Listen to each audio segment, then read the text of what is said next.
very draining to be someone that you're not in order to make other people happy. Because it is a trap. So many men have this like kettle that's boiling, that's just building because they're not expressing. They don't want to upset someone. What if that's not the right person?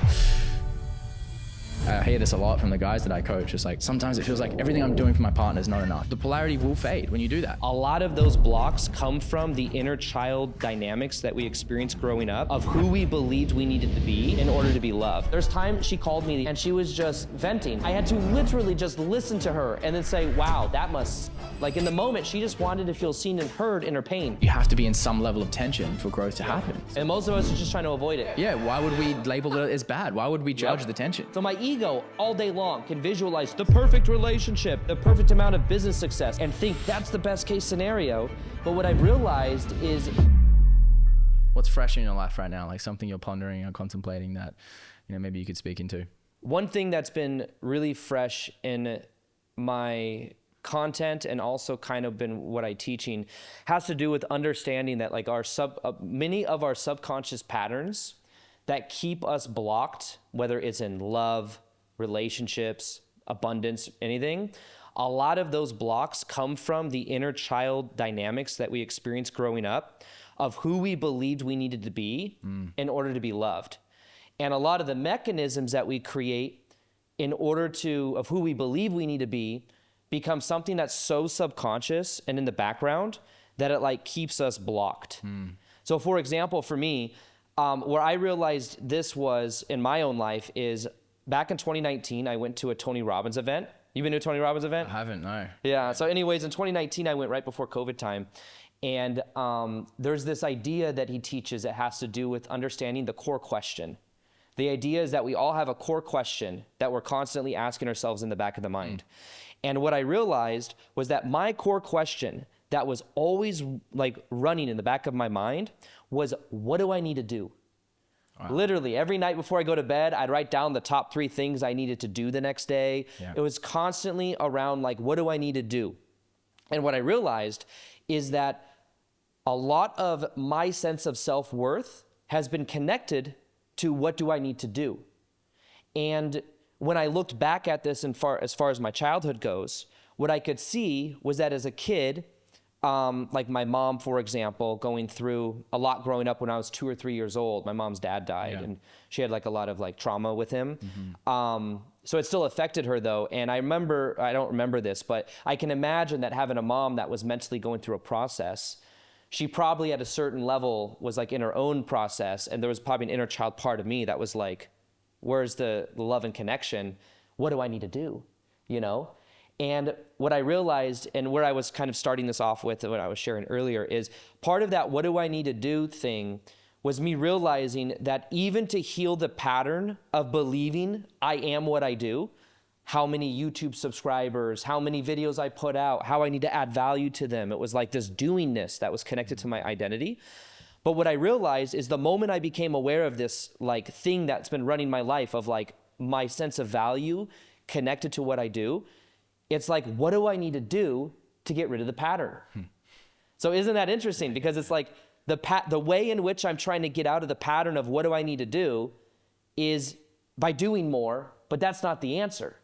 So it's become a new task for me to do. Yeah. And I think a lot of times when it comes to self-development, we're trying to become the best version of ourselves because we believe that deep down, we're not good enough the way that we are. So if we listen to another podcast episode, or we watch another video, or we do the inner child healing work. Like we need to do it in order to heal.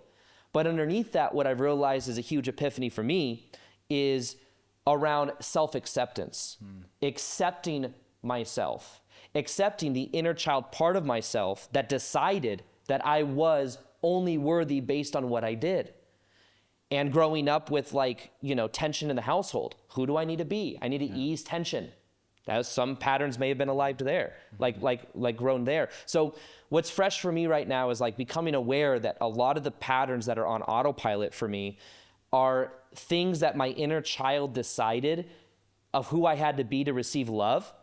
And that has now been something on autopilot that's been keeping me in certain patterns, trying to prove myself or trying to earn love. And the thing I've realized is that love isn't necessarily even love that deep down is what I think I'm getting. It's more approval and validation. And I think that deep down as kids, if love wasn't the norm, unconditional love, and there were conditions to love, we'll settle for validation and approval. And it's like this dirty high that we get. And the rule is if I get your approval and validation, then you'll accept or love, etc. But connecting to that inner child part of myself has been like the key. Yeah. That's been like the gold, is like connecting to that part of myself that decided that, loving that part of myself, and not needing to fix them. Like, okay, now do the inner child healing. Like, you're worthy, just so you know. Like, this idea of feeling worthy is such a concept that we try to, like, what does it mean to feel worthy? You know, like, I feel, where is worthiness in the body? Yeah. You know, it's like, it's not really a feeling. Yeah. Worthiness is like, is a concept. And who do we believe we need to be approved of or loved? And I believe when we start accepting that part of ourselves, that's where we start to like tap more into self-love, which is actually self-acceptance. Man, that's huge. Yeah. I Yeah. feel like in you sharing that, I was just realizing or seeing so many ways this shows up in my life too. Yeah, how does it show up? Because it is a trap. It's like a personal development trap where you're bypassing the truth of the matter. Right. Which is like, you're in it. You're always worthy. Yeah. The story that you need to do something to be worthy to receive is like, we're receiving all the fucking time. Yeah. And for me recently, bro, it was very similar because I was thinking about my question was probably like, am I doing enough?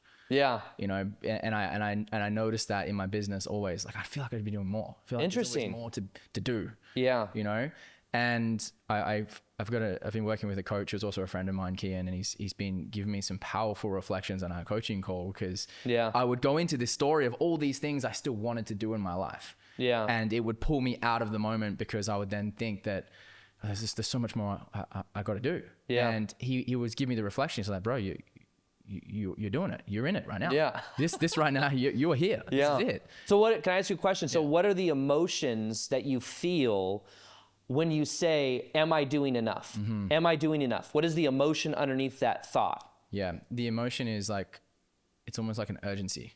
And I don't know if that's an emotion, but it's more like I need to hurry up. There's a sense of, it's almost like, it's not anxiety, but it's a mild form of like, and so it's an adrenaline thing, right? I've noticed for me, that's why like growing up I had an addiction to caffeine for so long because there was this urgency to like, let's get going. I was always in a rush to get somewhere, driving fast, moving fast. So much of my process has been like, let's just slow down and be here. Where are you in a rush to get to? What future moment is got more for you than what's here right now? Right. So that emotion that you're referring to is like urgency, frustration, anxiety, like adrenaline, cortisol based emotions that speed me up. And was there a moment of your past where you decided that like that was the energy that either was familiar or that's what you had to like, I guess you familiarize it at a certain point in your past?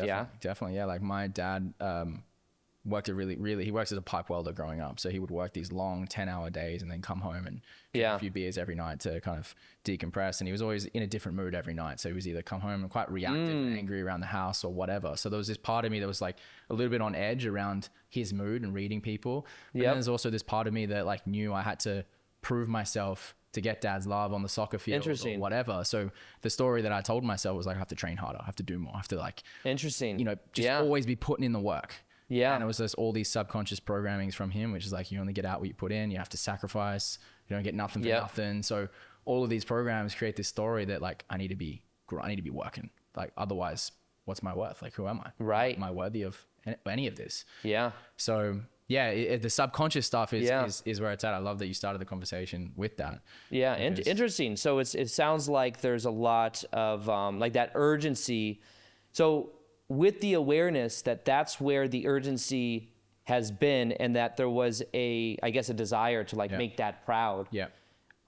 Is there anything that's been powerful in your journey of like healing that dynamic? Do you know what I mean? Like, yeah. Almost like holding space for that inner child part of you that like decided that. Yeah, correct. You know? For a long time, meditation was so beneficial for me. Yeah. Because it helped me kind of get beyond the unconscious story that was just driving me forward and pulling me out at the moment.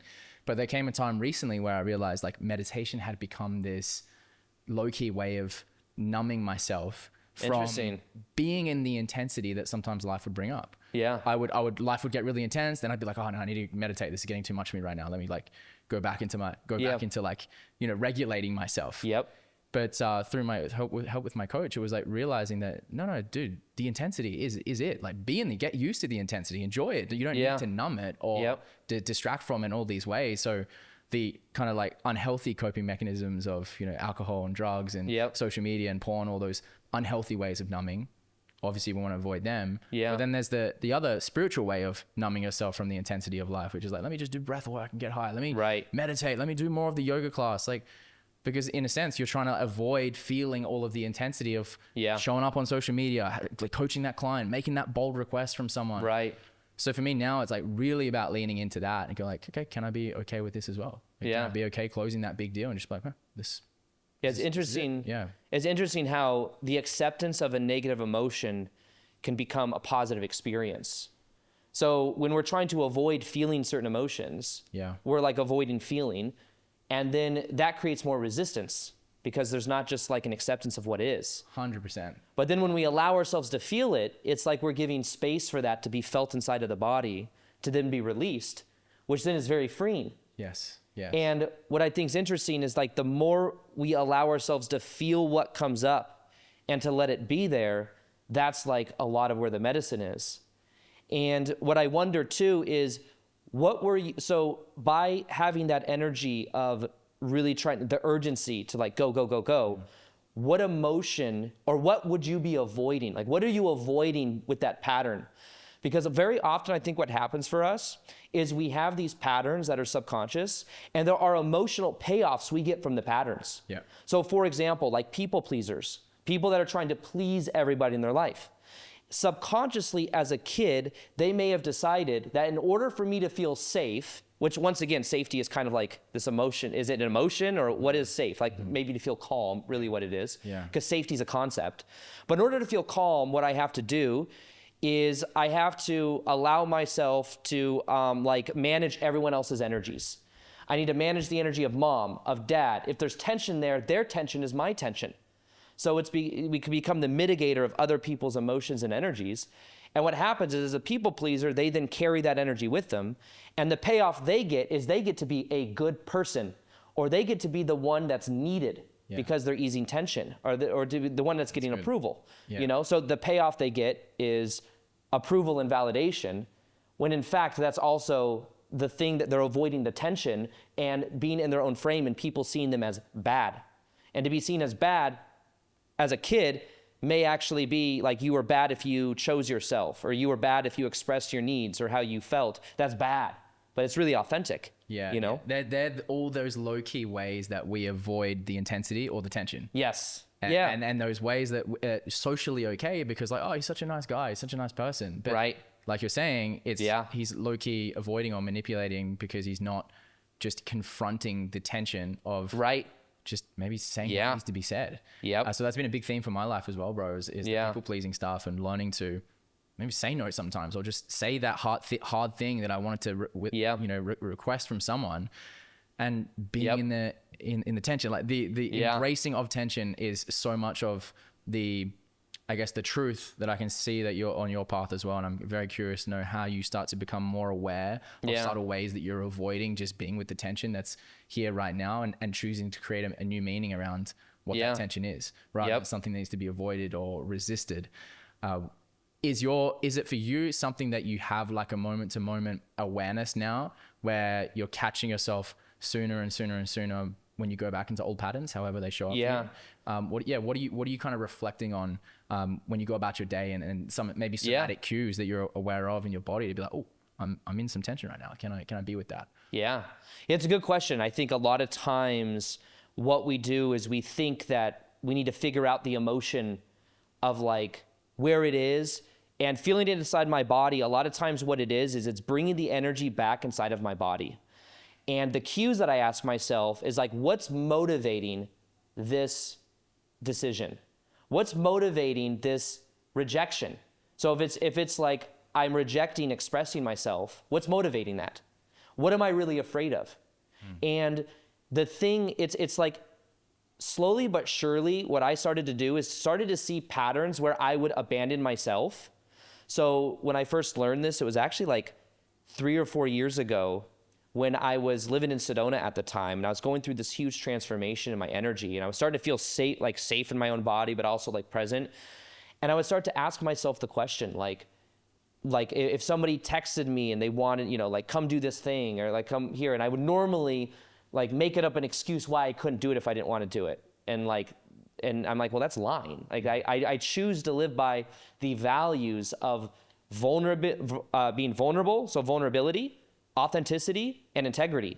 And is that in integrity to abandon myself or to lie about not wanting to come to this thing? And I remember there was this get together and there was like this dinner and all of this stuff. And I was like, I felt guilty saying no because I felt like if they felt tension, I'd feel bad about that. Or they'd see me as like not a good friend or something. Yeah. And what I learned is in the moment of me making certain choices or decisions, I would ask myself, what's motivating this? What am I really afraid of? And what's authentic? What's actually real? And then I would catch myself and I didn't have the courage to actually express what I really wanted to do. And I remember there was this person asking to come to this dinner, and it was interesting because I said that I said no. I just kind of said no, like I wasn't going to come. And then they asked me why, So it was almost like not a test, but like it was like it allowed me to go deeper into it. Yeah. And then in that moment, I had the choice to say, well, like, oh, I could say I got to pick someone up from the airport or something like that. And I'm like, that's not true, So then I was like, oh, I like literally was just like, I don't feel I'm going to take space for myself today. I don't feel like coming. And in that moment, I realized, oh, it's not this whole thing that we make out in our head. It ended up being fine, But in our heads, I think we kind of map out worst case scenarios, or like, if I do this, then I'm a bad person. And one thing that I had to learn in my own journey of this is I had to embrace the parts of myself that I was afraid of becoming. And I think for myself, because growing up, I had a narcissistic ex-stepmom in my life who was controlling and manipulative. From 7 to 17, I didn't have much freedom. Yeah. Wasn't allowed to have friends, had to earn going to school activities, had to like earn getting enough food to eat even. So it was like this, I was always like on eggshells and like tuning to this person that was very like emotionally uncertain of where they were. But what happened was there was a lot of manipulation and like energy that I didn't enjoy. But there was a choice that I made as a kid that I wasn't going to become like her. And part of what that meant, though, is part of the way she was being is like causing that tension became something I also avoided inside of myself, even if that tension was authentic. Yeah, it's like the shadow. Exactly. Yeah. So I in a way, I had rejected the powerful part of me that would assert myself. Because even though my ex-stepmom was controlling and manipulative, there was still a certain level of power underneath what she did, how she was. Yeah. She would fight for something she believed in. She would fight for my sisters. She wasn't my real mom. She was my stepmom. But her daughter, she would fight for. Like she had this energy that I think my dad growing up like didn't really model, and that's why they were with each other. So on one hand, it was like realizing that like she had this energy that I was like rejecting inside of myself because I was subconsciously afraid that if I embodied that assertiveness, I'd become evil, bad, or be manipulative. But the thing is that wasn't actually true. By me embracing being assertive, I was rejecting my power, thinking that it was going to be bad. But in fact, realizing I'm not going to become that. I'm not going to become her by stepping into my power. Doesn't mean I'm going to become manipulative or controlling. What I realized is like I was rejecting I was rejecting a powerful part of myself. So what I had to become comfortable with was literally being the bad guy. But to be bad didn't mean being manipulative, talking down to people and gaslighting people. Being bad to me meant actually expressing my real self. It meant actually expressing a boundary to somebody else. It meant actually standing my ground when I didn't agree about something someone else was doing. And what I found was interesting is the more I embraced that bad part of me, the more, instead of validation and approval from people, and wanting that, I started to actually receive respect. So respect came out the other end. So instead of approval and validation, what I realized is I started to approve and validate myself. So as I was approving and validating myself, I didn't need it from other people. But in fact, respect would come. And whether that respect came or not wasn't my thing to manage. So this, in a way, for me, was like an initiation into masculinity. And an initiation into not needing the approval of mom and dad, which I believe is a very important part of what Carl Jung talks about when it comes to individuation. We have to actually individuate from mommy and daddy's wanting for what they want for us. And it's a thing that's like hard for us to do because as kids, we literally believe that mom and dad are God. They're the ultimate authority because they're our basis for survival. And the tricky thing is that as kids, what we do is rather than think of as mom or dad as bad or wrong in any way, as kids, we would rather think we are wrong.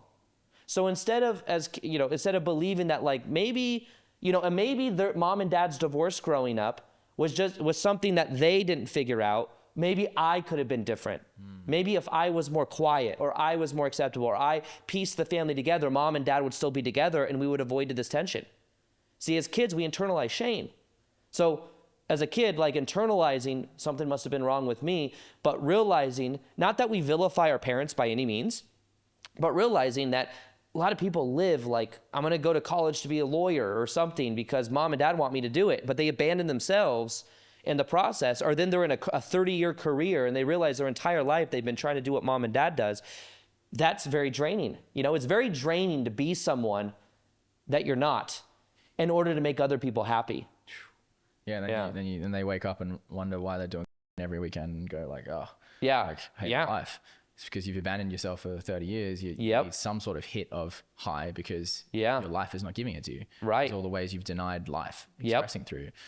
So yeah, I hear everything you said there because in my own journey, it's been so much of that with my dad. He was quite domineering in his energy. Like he outwardly express his anger. Would just say what needed to be said, and sometimes it would come out quite like harsh. Harsh and just So and then I disowned that part of me because I said I didn't want to be like that. So much of the men's work that I've been a part of, and then now that I lead men through, is getting back in contact with that. Interesting. That primal essence that for nice guys gets shut off because they witnessed their dad in similar scenarios. Did you feel like younger you created you had more nice guy patterns if you had people pleasing? 100%. And part of it maybe is connected to dad being domineering growing up and you rejecting that part of yourself. Yeah, and I saw how that impacted so many other areas of, like, my dream was to play professional soccer and I made it to semi-professional, but I could see that unintegrated aspect of myself is what held me back. Interesting. Because on the field, I didn't want to upset my teammates, so there'd be times where I'd pass the ball when I should have just myself and went. Be like, give me the ball, let's go. Yeah. So, and then there was times in business where, with launches, bro, I was like kind of too afraid to sell. I was too afraid to, really be seen and like, this is my product. You guys should buy it. It's awesome. Yeah. So it's been over the last few years that I've really seen that and how it's held me back in different areas because it's the purest form of masculinity when you just express yourself fully, and the anger part that doesn't always need to come out as like this big rage release, but it can come out as like, hey man, like, or to your in your relationship, hey, like I just don't appreciate you speaking to me like that, right? Or you call someone forward, or you just say if someone's bothering you and the way someone's behaving is upsetting you, address it immediately. Otherwise, it just builds and builds and builds, and so many men have this like kettle that's boiling, that's just building because they're not expressing what they feel because they don't want to upset someone because they've disowned that part of them that from their dad. So, like you said, there's all these healthy aspects to having a connection with these darker elements, the darker masculine elements. When you've integrated it, you become actually a more safer man to be around. Right. Because you're not avoiding these things in the shadow. Yeah. To get to the shame, you need to go through the anger. Yep. You need to confront that, like, that, like, let out the warrior. Yep. So that underneath it, you can be with this part of you that's maybe grieving or sad about the fact that all the love that you wanted from your dad growing up just wasn't there. Yeah. And then giving that to yourself is just like, it's a liberating thing. So I just, for men, I've been such a big proponent of doing this kind of work, going into that space. And sometimes when I'm coaching guys, I'll literally just, bro, you need to yell right now. Just go, belt it out. And it's been interesting to witness how some men they've never done that. They try to scream and it's just like, nothing comes out. They don't have it in them. So self-expression for me has been a big part of my own journey to get in contact with all these lost part of me, learning to express fully. I find it interesting that, like, we were talking about this because we both have Instagram accounts and we create content in similar niches. Yeah. But my audience is primarily woman dominated, 70-30 split. And then yours is kind of more equal, but you focus and are passionate about the men's work. Yeah. Yeah. Which I find interesting because I feel like a lot of times what we subconsciously do as creators is we project onto our audience the thing that we're currently learning. Definitely. So if mom or dad, if your core wound was more connected to mom or dad growing up, you might find yourself seeking more the approval of the masculine because maybe you didn't, that was whose love you craved more growing up. May have been your dad, whereas me, it may have been my mom. Or that like the woman, so that's why I think I have predominantly a woman audience. And that's why I've kind of like really studied these patterns, because as a kid growing up, who did I have to be to feel safe or to feel calm growing up is I had to understand female psychology. Even though I would say that like some of that isn't just female or masculine psychology, but it was like, I had to understand, I was tuning myself to a woman growing up. And then as an adult, I feel like I understand my relationship to the feminine, but I've learned through experience and a lot of like hard, not expert at any means at like, all these layers, but I have become very good at looking at subconscious patterns because I had a whole bunch of subconscious patterns that were under the surface that were running my life. And then for you, what you're kind of sharing now too is like, even though women follow you from Instagram, and that they tend to be more relational in like their desire, so they tend to be more into relationship content. But it's interesting that like you like the men's work, but also it's kind of like you're healing the past version of you in a way. And probably would you say that a lot of your clients are more so connected to the people pleaser, nice guy type thing, is like where you can really help them? Yeah, definitely. Yeah, it's just so fascinating how like the content that I make is for the part of me growing up that really needed hear it. Yeah. And same thing with the clients that I end up working with. I'm like, I'm like the older brother that they really needed. Yeah. So it's why it's so fascinating with coaching, and you do that as well with probably who the people you see come in. It's like they just you have the medicine that they need because of your own experience. So, and I wonder for you, bro, because I know you're recently in a committed relationship with Anna, and how has some of those patterns showed up for you, like now, re-engaging in, intimacy again?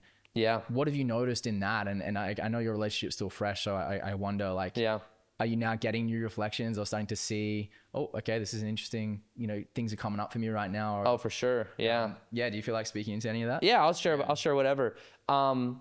I think like what was very interesting about Anna and mine's like relationship in general, and we were friends for 5 years, like close friends for 5 years before we ever dated, and or anything. Like I think that we felt a deep connection when we first met each other, but we both were in relationships kind of like cycled to where like we weren't really available, but in our minds, I think we kind of put each other in like a friendship category. And therefore, the way in which we related to each other was just like as friends.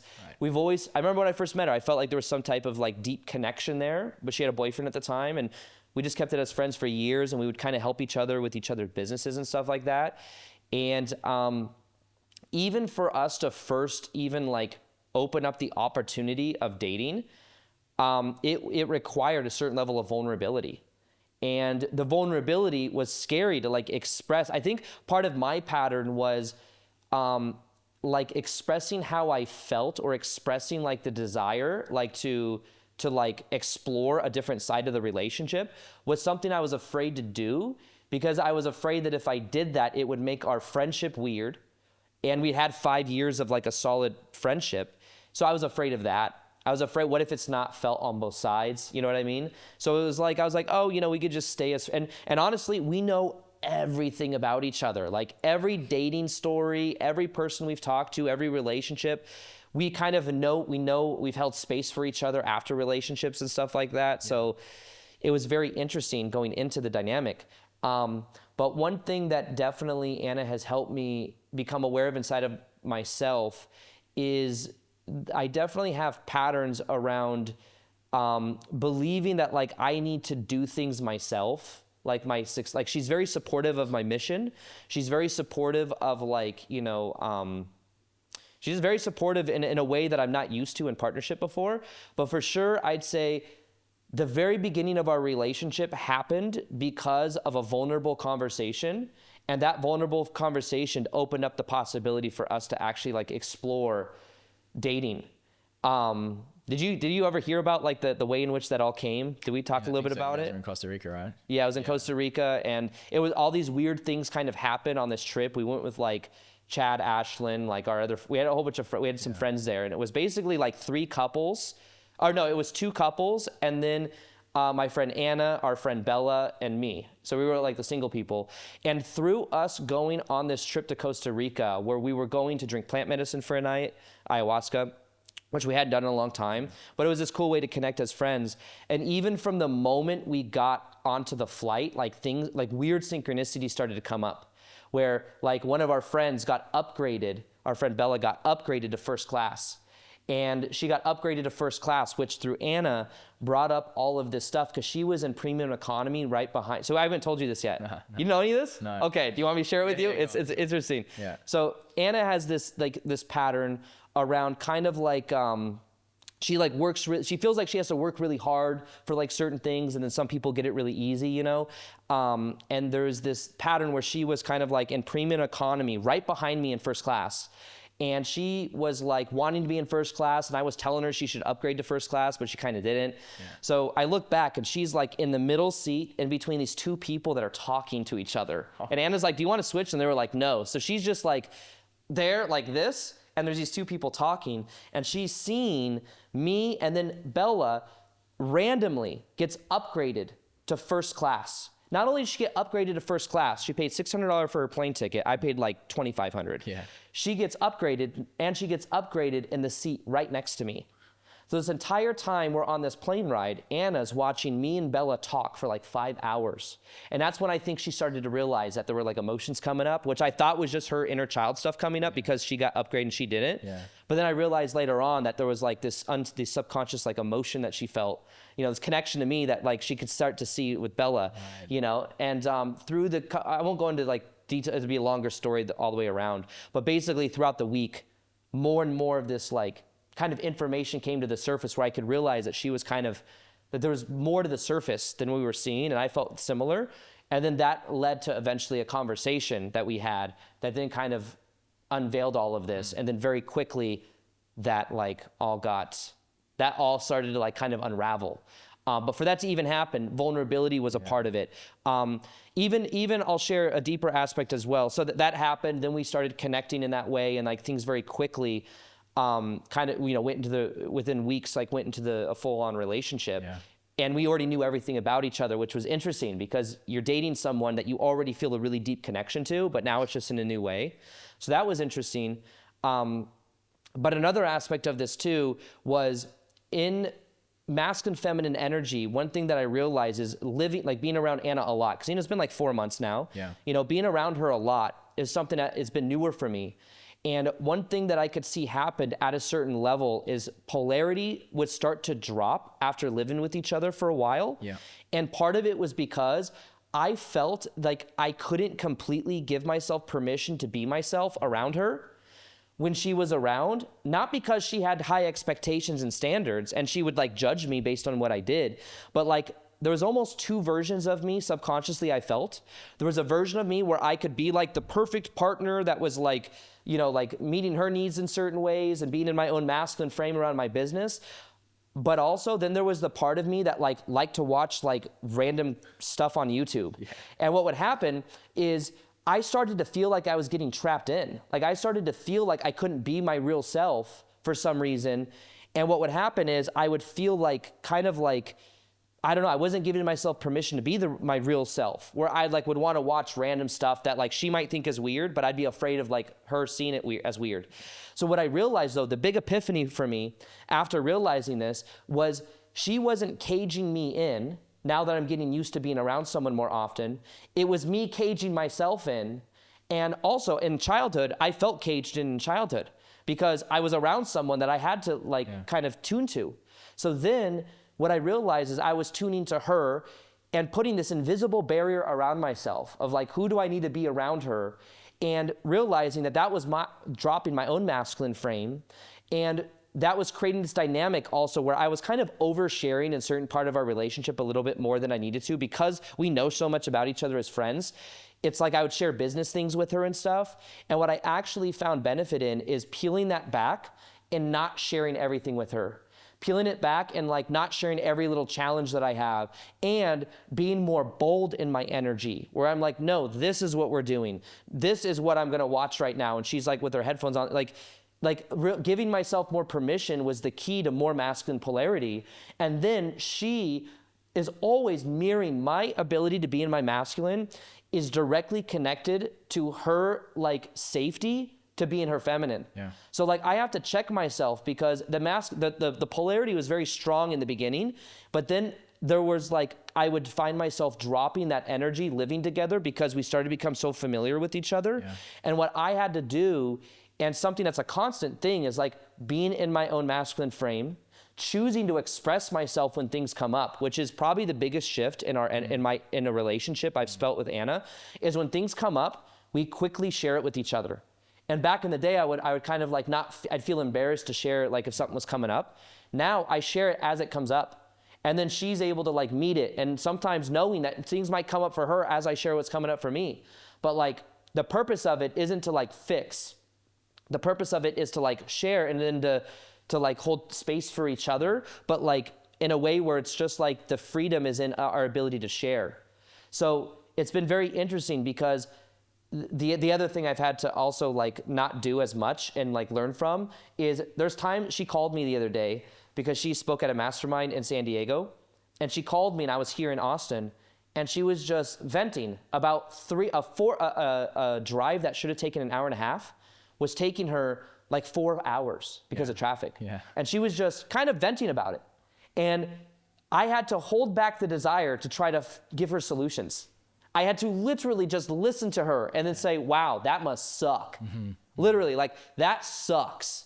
And then she would like start to feel seen and heard, versus me being like, well, what if you put on a good playlist? Yeah. What if you did this? Yeah. That's not what she wanted. Like in the moment, she just wanted to feel seen and heard in her pain. And the old childhood pattern of me is like, let's fix. And even being around her a lot, I have to hold back the desire to fix and instead be in my own frame. And she then feels more seen and heard, which is more healing to her than her wanting to be fixed, which also implies that she's broken. Yeah.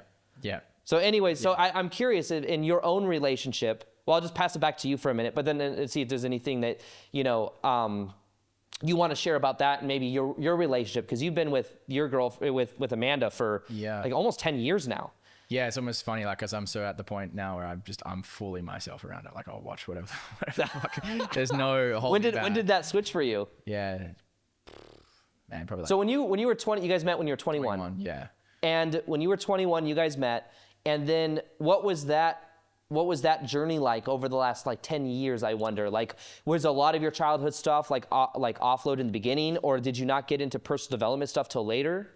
Yeah, that's why it's just so interesting, because in your 20s, at least for me, I was just on this journey. Like, I started when I was 21, 22, having these realizations and going on this journey, and she's been with me the entire time. Yeah. So there's been so many different moments of doubt in the relationship, because it felt like I was going in one direction, she was going in another. Yeah. And those crucial conversations are the ones that helped us navigate through really difficult, challenging times when we thought it wasn't going to work out. And it's proven to myself and her so many times now that the breakdowns are necessary. Expect breakdowns in a relationship. Expect moments where you go, I don't know if this is going to work out. I don't think she's the one for me. And those stories are actually opportunities or signals that I've realized to lean in and have the vulnerable, share the vulnerable thing. This is what I'm afraid of. This is what I need. This is what's coming up. And it's in those deeper conversations where you don't know if it's going to work out, but you're bearing your heart to each other. Ultimately, it creates this energetic space where you both kind of come together and you navigate through that challenging period, and you come out the other side of it even deeper, even really closer. Okay. So we've had many of those moments, bro. When probably a couple of years ago was one of the most intense moments, where we had 3 months apart. She was living in Lisbon, and I was kind of still just traveling around all over the place, and I'd fallen into some patterns where I was just so in my business. I wasn't leading her in all these different ways. I got complacent. I got lazy in the relationship. It was just, it wasn't that fun. I wasn't that fun to be around. I was taking life a little too serious. And she she went and traveled to Lisbon and met all these amazing people and was having so much fun with all these new friends that she'd met, that she's like, wow, I haven't felt like this in a long time. Yeah. Being around Jordan, and because we were living together a lot, and it brought up a lot of insecurity in me. I was like, holy shit, like what have I been doing? Like, and I started to like fear, like she's going to meet someone else that like a guy that does all these things. And it was a really difficult period where I remember being in Perth in the middle of winter. She's in Lisbon in the summer, going to these festivals, and we barely had much time talking to each other on the phone because of the time difference. And it was that hard conversation where I went, hey, I've been falling short. Like I haven't been showing up for you in the way that you need. It was like re-enrolling her into this relationship. Interesting. So it was necessary for you to re-enroll her. Yeah, and I say this all the time to the guys that like feel like they need their partner wants space or their relationship's on the rocks. It's like you need to step back and honor where you've not been showing up and then acknowledge it. It's almost like restoring integrity for the relationship and almost declare that, hey, I'm not giving. I'm going to step into the man that you need. I'm not giving up on this. I'm committed to you. We're going to figure this out. And I was like, hey, I'm booking you a ticket to Cape Town. We're meeting in Cape Town. You're coming. Like, like this. I'm not letting this go on like this anymore. And it was that I remember saying that to her on the phone, and she just like started crying one night. She's like, yeah, well, where has this been? I've needed this. Yeah. And it was like a huge breakthrough moment. And since then, our relationship's just been so solid. But ultimately, the realization for me was sometimes you need to have space. Like there needs to be space in the relationship. There needs to be, hey, as a man, like, I hear this a lot from the guys that I coach. It's like, sometimes it feels like what I do is not enough. Everything I'm doing for my partner is not enough. They're still not happy. They're still wanting more of this and that. And ultimately that comes back to the guy in the people pleasing pattern or in that, like, let me just do everything for you, sweetheart, and neglect or abandon me. Yeah. And the polarity will fade when you do that. If you're living with someone, it's just what happens. The masculine needs different things than the feminine to recharge that pole, to rejuvenate itself.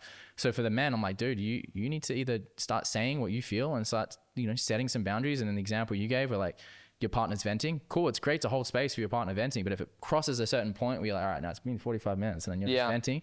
Hey, you know what, love? Like maybe I got to cap it here. Like that's healthy masculine energy. Just saying like, this is my capacity right now. Like maybe call up your girlfriend and keep venting there, and that's going to be really triggering for your partner, but it's empowering for you and she's going to respect you more. And also what I find in moments like that, it actually creates like safe containment, because women don't really respect the masculine when it's just catering anytime she wants. Exactly. It's so readily available, but it's like, no, like there's a value to someone's time and energy. And when you set that frame, even though they don't like it in the moment, deep down, they might be like, yes, like they know where that frame is. Oh my gosh, totally, Bro. Yeah. So it's interesting. It is, and that's where I use polarity or attraction, because there's been many throughout our 10-year relationship. There's obviously periods and phases where like I'm not that, like we're not having that much sex, or I feel like I'm not as attracted to her anymore. And I'm like in my head going, hey, maybe she's not the one for me. Like I'm not attracted. And it's like, no. You're just not giving yourself what you need to be able to recharge your masculine pole, to be back initiating in that way. Yeah. So now I just use that when we're not having sex very often, or the attraction is not there, or we're not affectionate with each other. Where am I not pouring back into me? Yeah. Take full responsibility for it, rather than going like, oh, like, what, you're not doing this. Well, what's an example of that might be? I'm curious. So maybe if something's, what would be an example of a way that you'd pour into yourself that then would like cause that polarity to come back? Yeah. Purest example for me is time with the boys.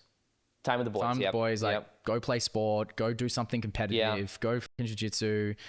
I found in Lisbon the other month, I went and had a roll at jiu-jitsu. I hadn't done it in months with one of my friends.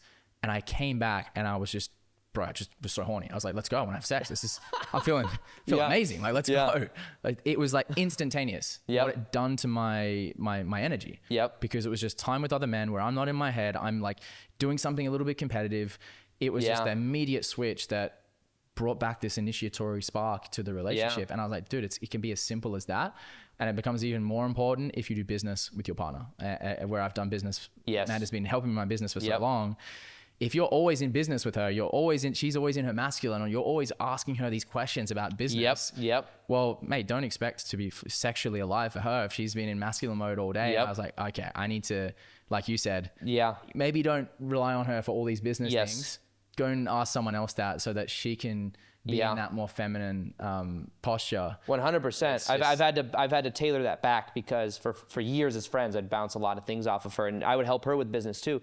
But I'm like, oh, actually, this puts us in a different energy, almost like an equal, I don't know, like a different dynamic for sure. Well, the challenge for both of us is because like both of our partners, like our girls, are powerhouses. Like they're just so good at being like getting shit done. And so then it's like, how can we take more responsibility or lead for helping them switch that off?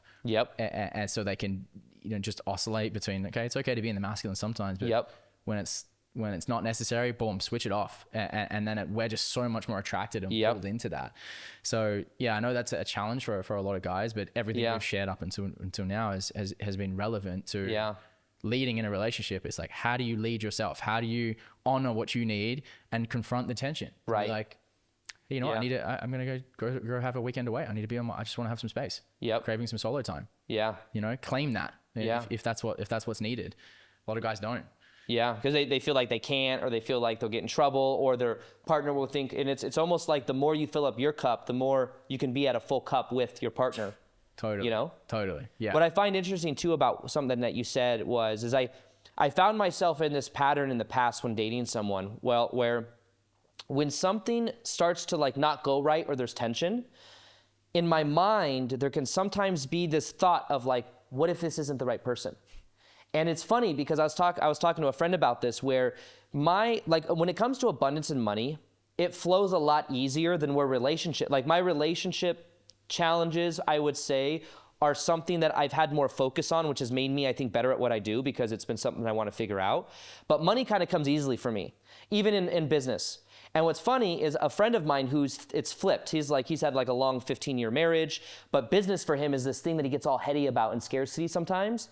And we're able to like mirror that back to each other, where there are times when like if a launch isn't going well, for example, he might be like, oh, maybe this launch is crap. It's going to crap. And I'm like, no, bro, you just have to figure out how to get through the launch. Like everything is feedback. You're just learning about yourself. And it's not a matter of if this launch converts. It's a matter of when it converts or what you have to do to switch it to work. I've been a bit like that in business, to be honest. That's been a big. So interesting because in the same way, what my friend reflected back to me is that at times in relationship, if there's tension or challenges, there's a part of me that's like, what if that's not the right person?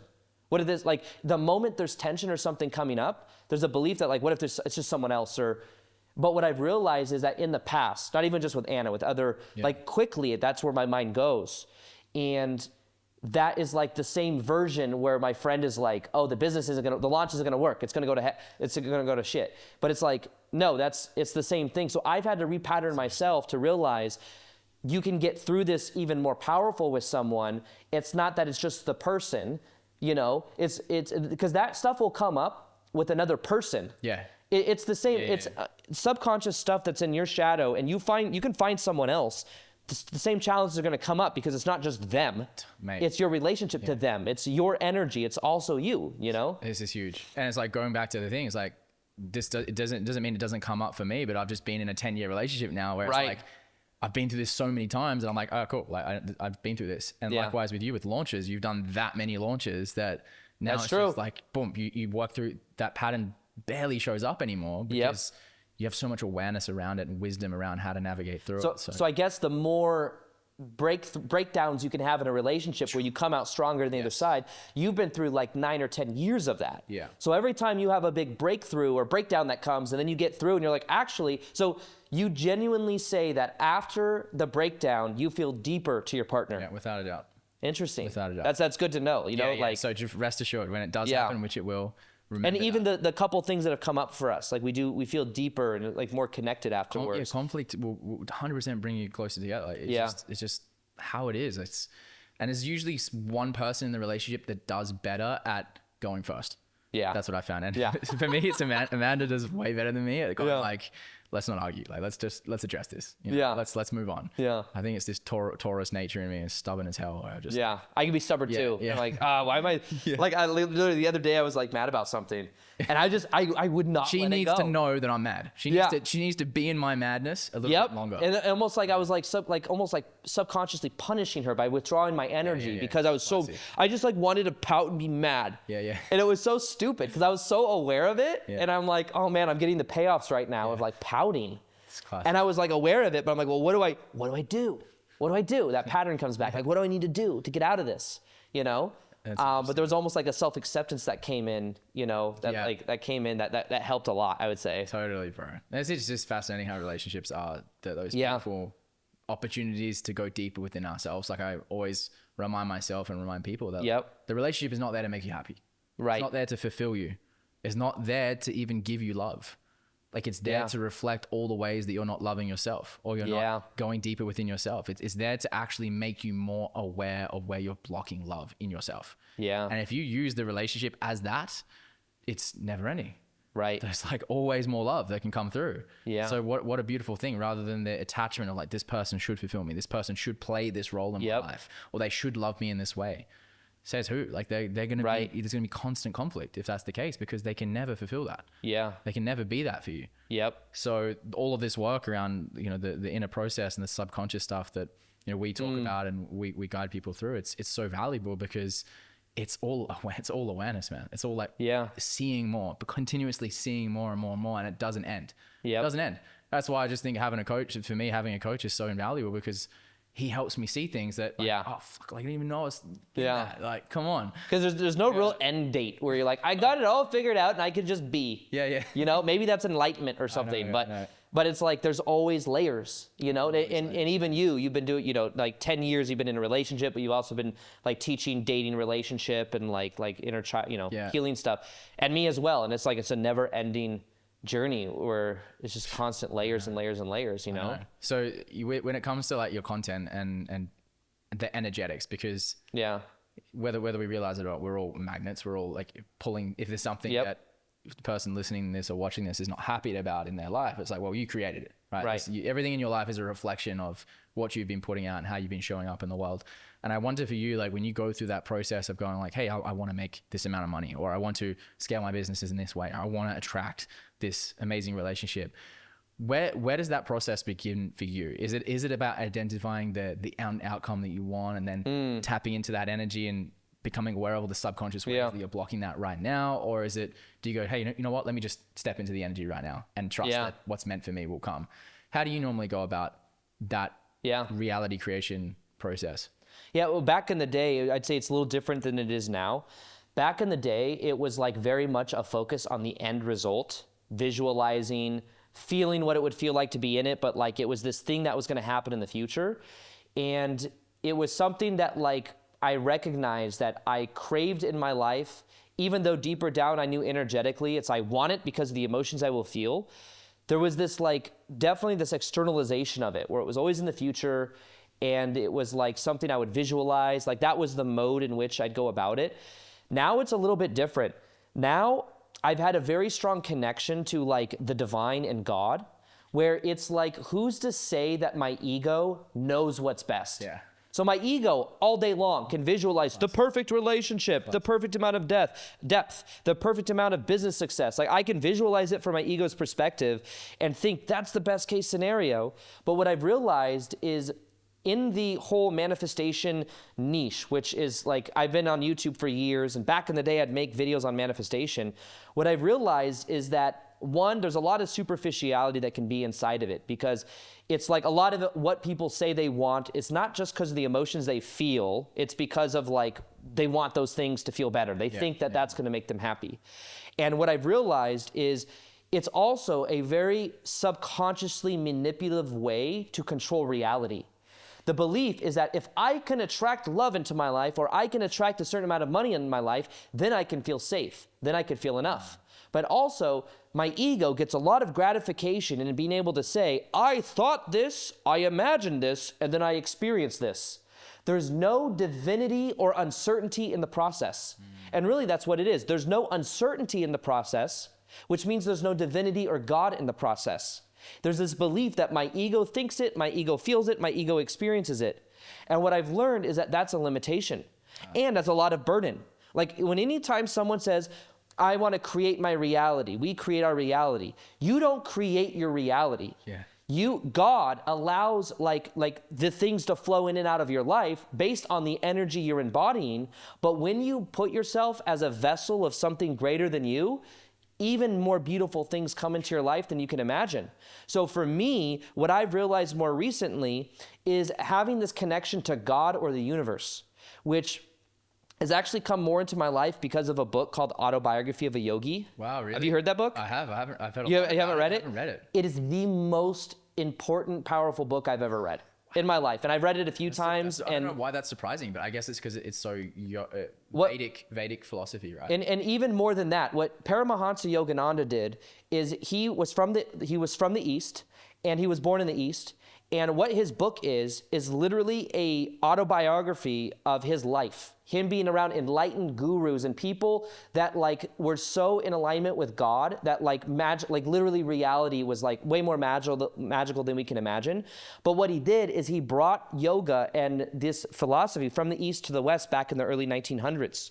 And when he did that, one of the ways he connected to the people in the West was actually by talking about Jesus, which is something a lot of people think of Vedic, like them wearing the weird hats, and like there was a lot of like racism and judgment of him coming here.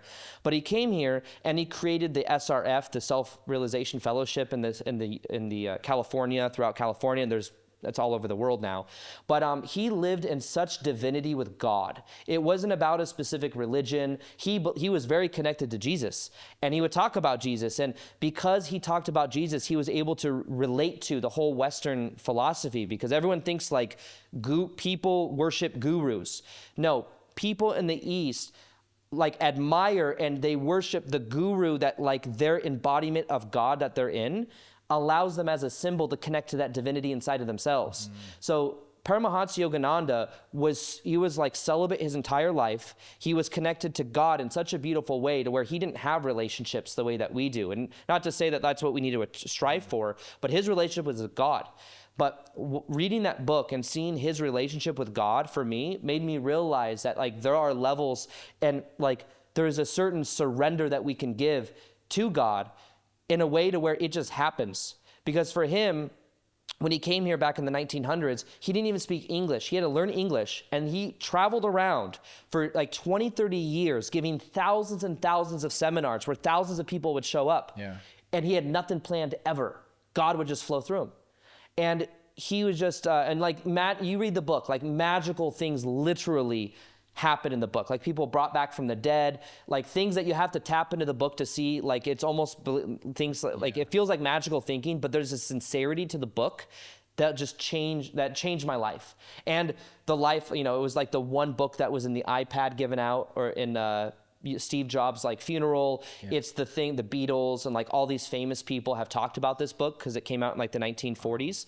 But it's a life-transforming book, and I literally at one moment was reading it every single night before bed for like a year because it's so powerful. You know, man. And sharing that, you helped me realize again how sneaky the ego can be by creating personalization about this is look what I created. Yeah. Or look what I manifested. Look what I'm manifesting. Yep. And all these little ways that you're like, oh, like I'm doing this, and you're separating yourself from like something far greater than you is creating this, is allowing this. And I actually think, or what I'm realizing in my life, the moment I think that it's me doing it, I cut off that significance of that grand power. Yeah. And I almost get life will remind me, or God will remind me by taking away the thing that I thought that you were doing. Yeah. And it literally happened the other week, bro. I was like looking for a new assistant, and me and Liam sat down and we mapped it out on the whiteboard exactly what we want in this assistant. Yeah. We put a post out on socials, and literally she came, the exact person we were looking for,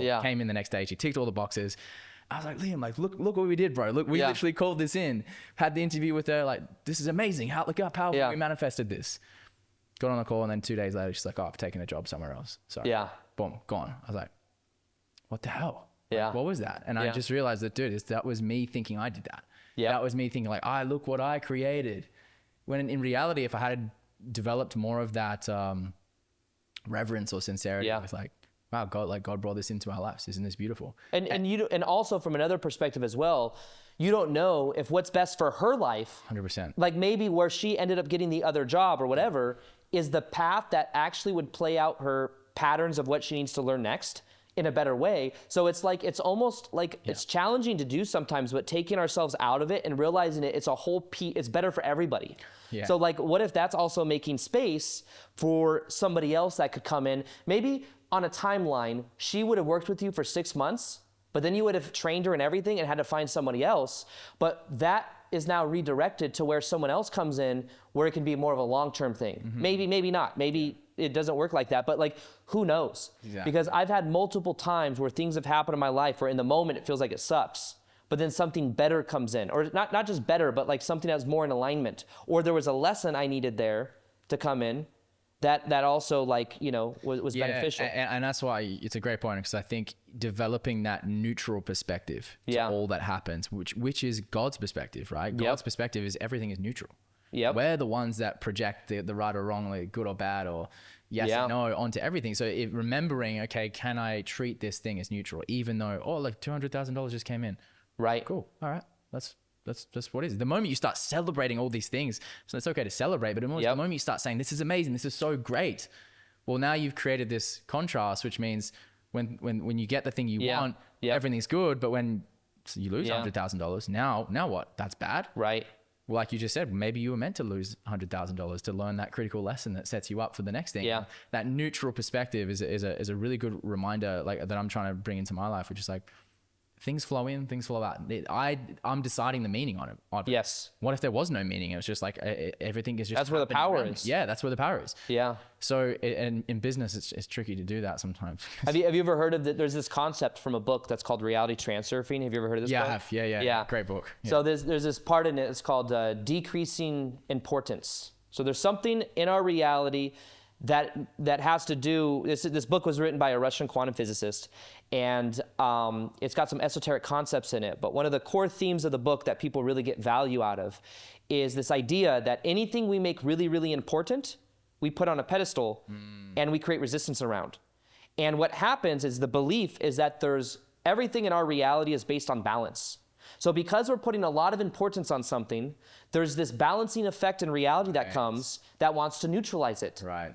So what happens is it then comes in to neutralize it. So for example, you really, really don't want someone to brush up against your car and like to ding up your car. It's really, I just got this new car, it's so special, blah, blah, blah, blah. But then something happens and it like, you know? You're creating this negative charge to offset the balance. There has to be a positive charge. So it's like you're then attracting the thing to offset the thing you really don't want to happen. Yeah. Because think about that too.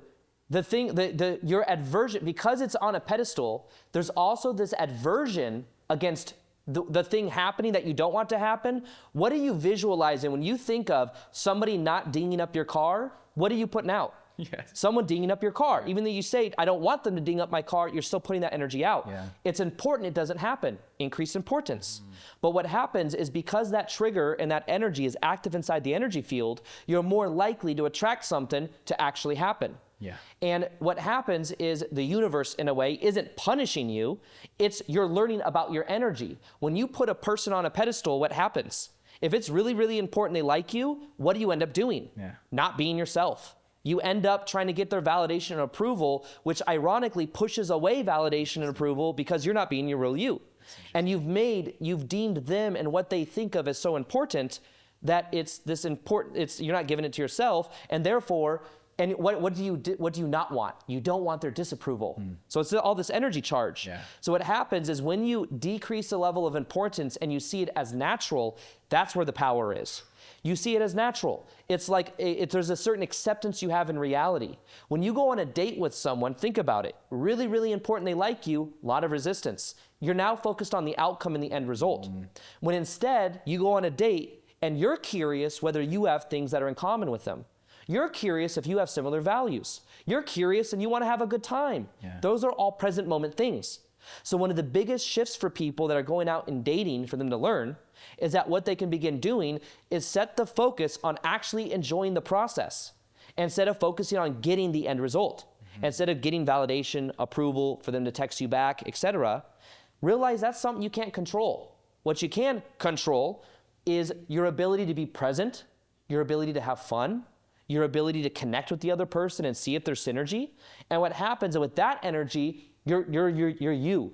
And when you're you, you're more likely to find someone that matches that energy with the real you. Totally. You could say neutral and secure are almost synonymous in Yeah. a way. Right? Yeah. Well, I'd say, wait, you're saying neutral and insecure are synonymous? Secure. When you're secure Yes, within yes. yourself. I agree with you're that. neutral. And it's like same with money, right? When you're secure with money, you're neutral around money. Yep. Therefore, money can easily flow into your life and money easily flows Yep. out. But if you're a little bit anxious around money or people, you're like, I need to hold on to this. I need to hold on to this person. Well, then you're not neutral. You're like saying it's positive to have lots of money, so I'm going to hold lots of money, but you're then in turn blocking the flow of money. Right. So it's like, that polarity piece is everywhere. Yeah. Polarity is everywhere. It is. It's a paradox too. You know, when I teach about like emotional, like feeling worthy, for example, which of course worthy is a concept that we've kind of been talking about. But what I tell people that is different than what they expect is that around worthiness, we are all both worthy and not worthy at the same time. Worthy is a concept. We just exist. Like a baby just exists, right? Is a baby worthy? Yeah. We say, yes, a baby is worthy. No, it's not. The baby is both worthy and not worthy at the same time. The baby just is. You could put headphones on a baby that say, I am worthy, I am worthy, I am worthy. The baby could grow up its entire life with the thoughts in the background, I am worthy, I am worthy, I am worthy. It makes no difference. That's just affirmations and words, but worthy is a concept that we're trying to prove ourselves against something. You exist. People both are worthy and not worthy at the same time. No one is better or worse than you, which is a freedom switch for people when you realize I don't have to try to prove myself one way or the other. There's freedom in that. Because whether people like you or not doesn't mean you're worthy or not worthy. Yeah. So it's almost like that's where it becomes a more powerful realization, because we're not trying to prove ourselves anymore. Then we can just be free to be ourselves. Yeah. But we don't even question that sometimes. We're like, how do I feel worthy? I want to feel enough. 100%. But neutral, but once again, that neutrality is where the power is. Because if you can accept that you are both not worthy and worthy at the same time, there's freedom in that. And you're okay with both. You're okay with both. Yeah. You know, and it's the same, and then you allow the flow to happen naturally. You're both not better than anyone else or worse than anyone else. There's freedom in that. Yeah. There are people that are going to like you, and there are people that aren't going to like you. There's freedom in that. Like, thank God.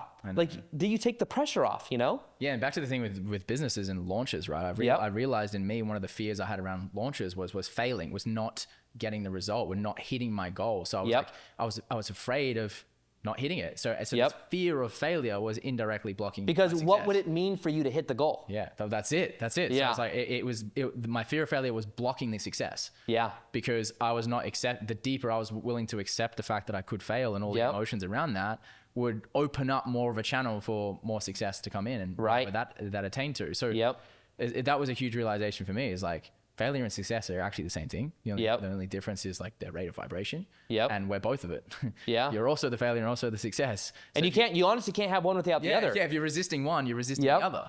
So which is interesting. People realize they're blocking success because they're resisting failure. Right. And you have to and that's such a powerful point, because people think that you can get success without failure, but actually failure is like the mechanism that allows success to come, because failure is feedback. You know, so it's like if you were afraid to put out like a YouTube video or a piece of content, it's like in the beginning when you first started putting out Instagram reels, you probably put out a couple that flopped. Yeah. Did you? Oh, always. Yeah. And then if you were like, you deem it as a failure. Yeah.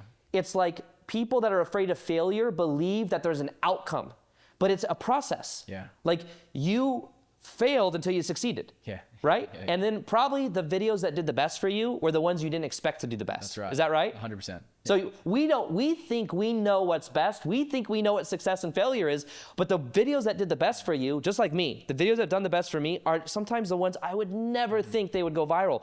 I mean, it really reveals my flaws. Some of these videos are embarrassing. Some of my first YouTube videos to go viral, they were so embarrassing. But who's to say that I know what success or failure is in a video? Yeah. The audience knows, right? So it's not our thing to manage.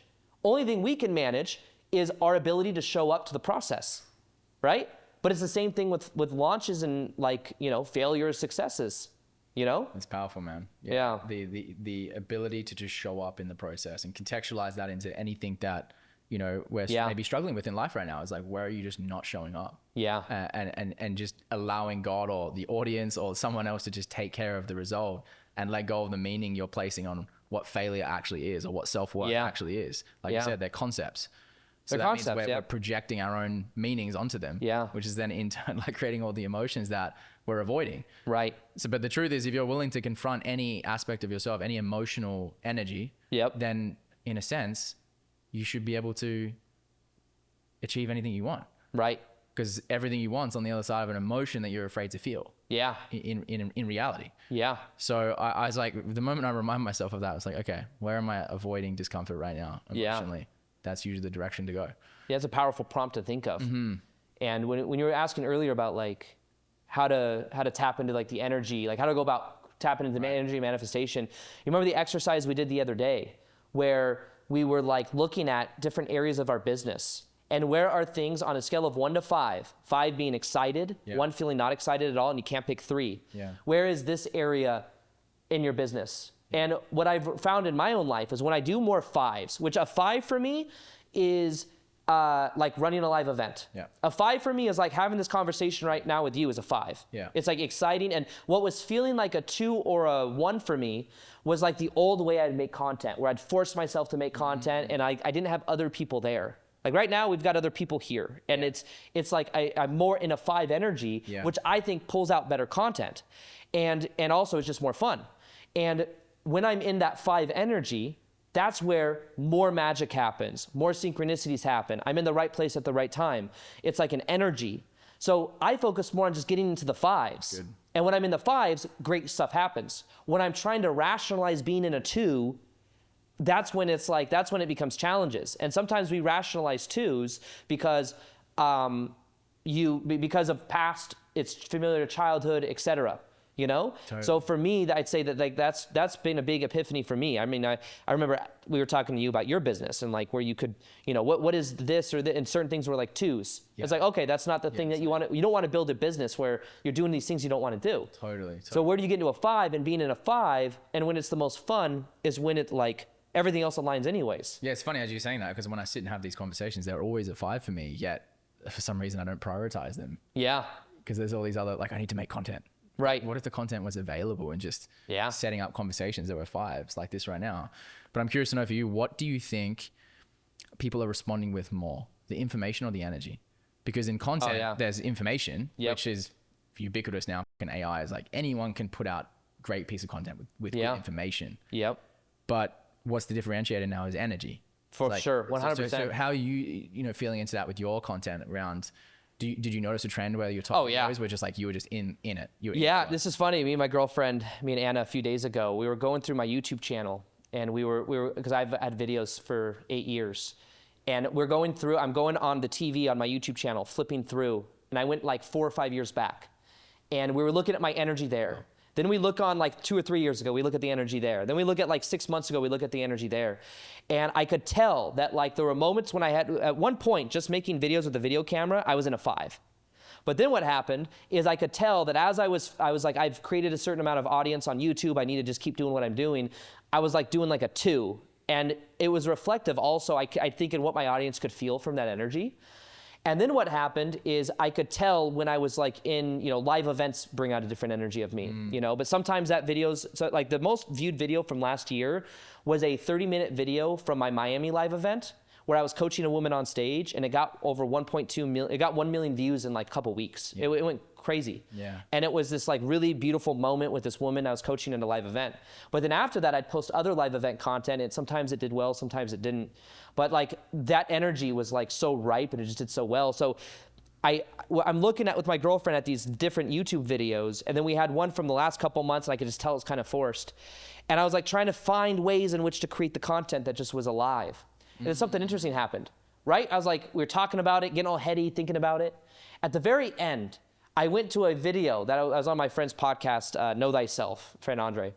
And we just click on that for a second. And a second clicking on it, there's this aliveness and energy. And I'm like, that's the 5 energy. Yeah. That's the 5 energy right there. So what's funny is it's like, I'm glad that the last thing we looked at was like, not even from my YouTube channel. It was a conversation with someone else. Yeah. And when I go on podcasts, it brings out a different energy. Even being here with you right now and kind of rapping back and forth on these different concepts brings out a very different level of energy than when I'm just focused on forcing content out. So a big barometer for me is like just paying attention to the energy and even asking people like, where does my energy light up the most? Like when you speak about certain things, I can see a passion. Like when we were talking the other night, we were looking at our businesses and like, where's the 5s? And you started talking about your men's retreats. And you were like, you were just like, yeah, I can't give these up though. I just love these so much, blah, blah, blah, blah, blah. I would do it for free. You know, I'm like, that's the level 5 energy, you know? And I think that for some people that are maybe watching this, have like friends, like sometimes we're in the bottle, we don't see it, but like other friends can see when you start talking about something, you're kind of monotone, and then all of a sudden you light up and you're just in it. It's like, what's that? That's your light. Like that's the thing you love doing. You know, like with Anna, like there's things that Anna loves, like putting together experiences. She loves curating things for people. She loves aesthetic. Like she just gets into this energy where like you could see it. It's like, oh, it's so obvious, you know. And then for you, you have that same version for you, you know. But it's like become aware of it for you. Use other friends and reflections to help you become aware of what it is, because they sometimes can see it when we can't. But also, like, look at, like, I'm spoiled because I have 8 years of YouTube videos out there. I can see this, and funny enough, the videos that do the best are the videos where I'm in most flow and I'm having the most fun. I've been on my friend's podcast twice. Both his episodes got over 500,000 views, which for his channel and at the time especially was like way more than, you know, his account's grown a lot. But like, they did well because it pulls out an energy that I just love, you know? So it's like, how can I recreate that? And even being here with you today, it's like making me aware that this kind of style is just so effortless. Like we don't have, you know, we were gonna pull questions from like the audience and shit. Like we don't even have to do that, you know? Have you dug into the Gene Keys? Do you know much about the Gene Keys? I do know some. I'd be really curious to know what your Gene Key profile is, because mine, it's very much around the creative side of things. And in one of the particular Gene Keys that I have, it talks about freshness. It's one of the keys to my creative genius. Things need to feel fresh.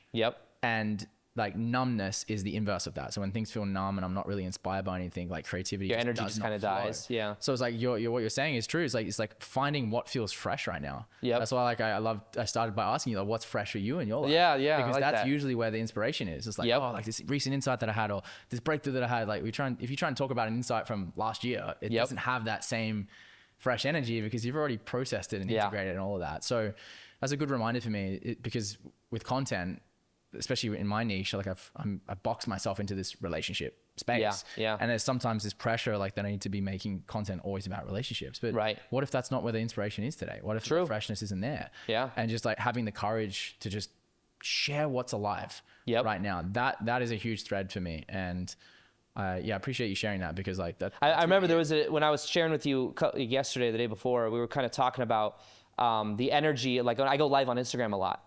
And when I go live on Instagram, I said like one of the first things I talk about is a thing that's fresh on my mind that's like a new concept. And then I'm kind of bobbing and weaving to express a certain concept. And for 2 or 3 videos, I might talk about a similar concept. And I'm kind of like, almost like people at a comedy show that like do they might try out different jokes, different ways to see how they get it to land. I kind of do that with concepts, you know? But I could tell there was like a light bulb for you. And I was like, this is how you like, you just talk about what's fresh. And you're like, oh, you could just do that? I'm like, yeah, like, you know, I was telling you, I think like I was realizing that I'm more myself.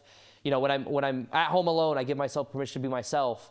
And the people you're around the most are the people like that you enjoy being around the most, are the people that you allow yourself to be yourself the most around. And then you might go out in public and say that you're drained around people. That's big. But part of the reason you might be drained is because you're literally not giving yourself permission to actually express the real you. So a lot of it might be not just that there's certain people that you're around that like you resonate with at a deep level, which is part of it. But part of it is, can you give yourself more permission to be the real you when you're in public? Then you might find that you're not so drained in public. 100%. But there's a lot of pressure when you have, so that idea I shared on Instagram the other day, and it like, you know, it was, because it totally resonates. Because like, it's in essence like, where are you just blocking the flow of energy? Like where are you contracting or closing down? You know, so I really like that. I think empaths resonate with that a lot, because it's like, you know, you sometimes say that like, oh, like I'm not, you know, I need to be on my own a lot. What is that? Is that just you closing down your energy when you're in a space with people that you don't want to be around? Can you still be open and all that? I feel like you're a very community focused person.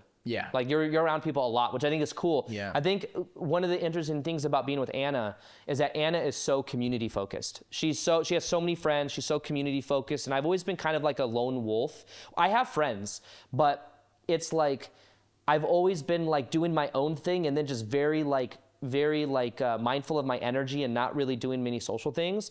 And then I have a couple really close friends I'm around a lot. But with Anna, what's been interesting is like tapping into that more social side where I like actually push myself to like, just through being around her, like being around more friends. And it's been very like meaningful, you know? Well, one thing I noticed about you too is that like you are a very community person around a lot of people. And I feel like that's like something to be, you know, it's something to be aware of, like where that edge is. For some people, like breaking out of the box or their story about themselves, but also where you find like enrichment, you know what I mean? Yeah, I mean, it's been interesting, bro, because like a couple of years ago, I went the other way where I was like fully lone wolf, not really hanging out with any friends. And I just, even though on paper, everything was great in my life, something felt off. I wasn't having the most fun. And it wasn't until I started to prioritize brotherhood again and going back to playing sport, hanging out with the boys, like that spark, that joy just came back into my life. I'm like, okay, this is number one important to me, being around the right people. So no matter where I go, I decide to live, like community, being around friends is the highest priority. It actually trumps the environment. I could be in the middle of the desert, but if I'm around the boys, if I'm around good people, let's go. This is epic. So for me, that becomes now the highest value for where I'm deciding to move and my decision making. So it's like being around, living with some of my best friends over this year has been huge. I've lived with my best friends in Toronto, lived here with some of my best friends. We're all still doing business and stuff together, but I've got this beautiful outlet where there's a lot of play happening. So yeah, man, I think a lot of people who run businesses neglect that. Especially men. They just think I need to just because the focus becomes on the outcome, the success, what it means, the success means, the safety that comes from that. But then they eventually realize they don't have as many people to share that with. Or having fun. Like it's the thing. Are you enjoying the process? Because if you're not, like, what's the point?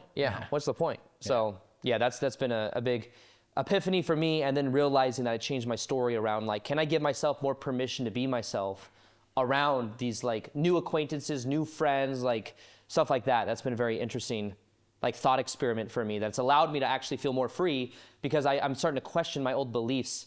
Because people that are empaths that can feel other people's energies, a common thing they do is they develop a story that like they're drained around other people.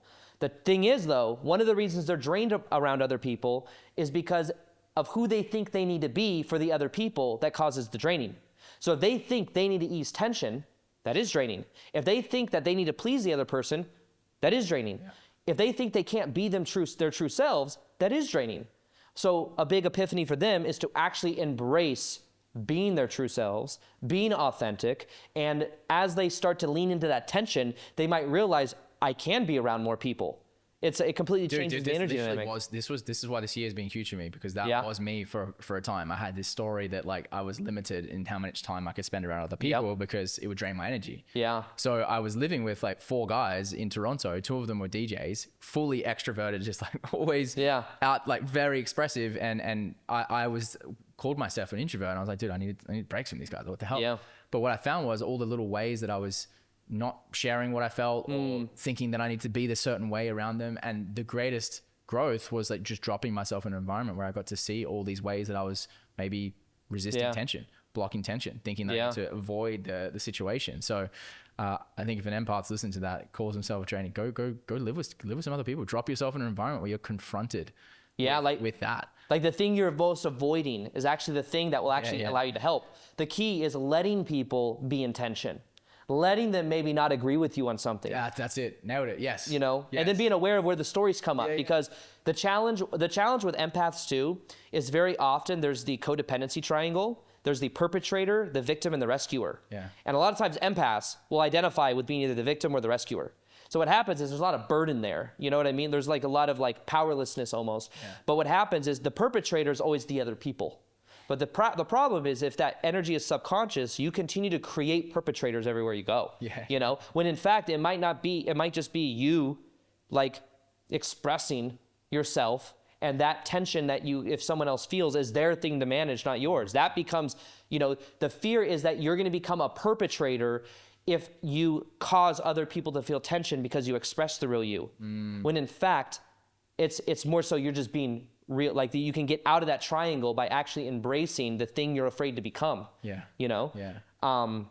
Because otherwise you keep enabling that over and over again, you 100%. know? Yeah, I feel like the theme of kind of this conversation, a whole overarching conversation is like how much more real can you be? How expressed and comfortable with being in tension, to allow this sense of neutrality with everything. Right. That tension's not bad. Tension's not bad. Tension is good. Yeah. There's the shaman who was at Anna's retreat, the transformational tension. And he was, I really like that. Yeah. You know, there has to be some transformation. You have to be in some level of tension for growth to happen. So, and most of us are just trying to avoid it. Yeah. Why would we label it as bad? Why would we judge the tension? Yeah. It's beautiful. Even in relationship, even as things come up, it's like, oh, this is wrong. Got to go to do. Exactly, it's like, no, this tension is like what allows you to go deeper into your own shadow, into all the places you're not loving yourself, etc. Big time. Yeah. Mate, anything you think you want to kind of leave the audience with before we close out? Anything that you think's top of mind that you want to share before we tie a bow on this? I think that there's just a general understanding that, like, when you make yourself of service something greater than yourself, and you're really committed to like learning all the ways in which reality reflects back to you more of yourself, like I was watching, you know, it's funny, I had my birthday a couple days ago, and I've been going through this process of like kind of contemplating death, which sounds like really exaggerative and intense, but I was watching these videos of like these old people that were like basically gonna die soon, that were just sharing their wisdom.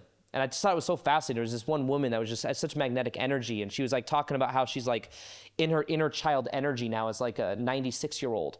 And it was like really inspiring to watch. But she was talking about how like we're in a body, and like everyone's a reflection, and like you are you and I am me, but we're also similar but different. And you know, I think like often we get stuck in our stories of believing that reality is happening to us, and all of that without realizing that, like, at our core, I believe we're eternal spiritual beings living temporary human experiences.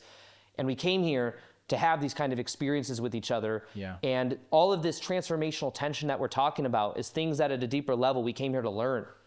And part of the learning lesson is actually absorbing it, is accepting it, is becoming aware of the stories that are on autopilot, trying to be worthy, trying not to be worthy, trying to fix, like questioning these things, and then accepting ourselves is, I think, one of the biggest epiphanies of this last year for me. Choosing to be vulnerable, choosing to accept ourselves is like one of the biggest, most empowering insights I found. Yeah, man, I love that. Wow. So I'd be curious for you as well. Like, what are? Yeah, I mean, I think for me, when I reflect on this journey of unfolding deeper into the awareness of who I really am, with the knowing of I'll never really get there in this physical reality, but it's like the idea of like we're getting closer, we're expanding towards it, was that there is constant change. Cycles and seasons to living that are far beyond our control. Right. Even though we think we're in control of what's happening, we're really not. And I reflected on all the years that I've been aware of that process, is like, there's seasons and seasons to everything. There's a time in the year where the tension is usually the most intense. Right. And it's a time in that year where usually I will fall back into old ways. Trying to fix, solve, or avoid certain things. And the more, what I see as wisdom is catching those things sooner and sooner and sooner by acknowledging, hey, cool, like there's a time in my business where money's flowing in and everything's like sweet. Same as my relationship. There's a time in the year where the relationship's flowing and everything's sweet, but there will be a time where it's hard, where like the tension's there and I'm like, shit, what's happening? Like things aren't aligned anymore, or this, I'm going in a different direction. Like, anticipate it. It's going to happen. It's called evolution in life. The leaves fall off the trees in winter, but they come back in summer. So like when the leaves are falling off my trees, off my tree, how do I respond during that time? Right. You know, you freak out? Or do I just allow it? Like honor the process. I love that. That's a huge thing for me, and I'm taking that into next year.